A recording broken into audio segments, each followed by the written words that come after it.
Bugun jamiyatni ichidan yemirayotgan eng xavfli virus bu qimor reklamalari. Uni targ'ib qilayotgan blogerlar o'zini ijodkor, influencer, motivator deb ataydi. Asli esa ular go'yo odamlardek harakat qilayotgan, lekin o'ljasi uchun har narsaga tayyor shoqollardir. Ular pulning hidini sezgan joyda axloqni unutadi.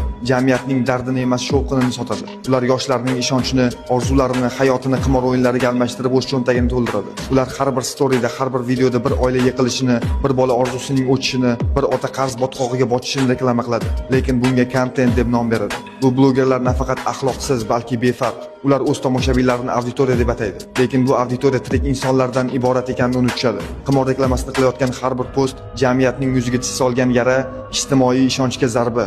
Ularning odamlar o'zi xohlasa kiradi degan bahonasi bu shoqolning o'z o'ljasi atrofida chiyillashidir. Chunki ular biladi, bu reklama yosh ongni aldaydi, qaramlik tug'diradi, insonni o'z mehnatdan nafratlanadigan darajaga olib keladi. Sizlar qimor reklamasini targ'ib qilayotgan blogerlar, sizlar insonlarning orzularini sotayotgan shoqolsizlar. Sizlar uchun axloq, vijdon, mas'uliyat bu so'zlar reklama kontrakti boshlangan zahoti yo'qoladi. Sizlar insonlarning dardini eshitmay, faqat ularning cho'ntagini ko'rasiz. Sizning kontentingiz bu jamiyatga qilingan xiyonat, sizning reklamangiz bu jinoyatni bezab ko'rsatishdan boshqa narsa emas. Siz bugun reklama qilyapman deb o'ylaysiz. Aslida esa siz inson ruhini yemiryapsiz. Sizning link bosing, bonus oling, shansni boy bermang degan so'zlaringiz bu jamiyatni yovuzlikka chaqiruvchi iboralar. Bu nafaqat axloqsizlik, balki vatan va millat kelajagiga qarshi xiyonatdir. Shuning uchun sizga qat'iy aytaman, to'xtating. Chunki har bir shoqolning jazosini beradigan arslonlar yetarlicha.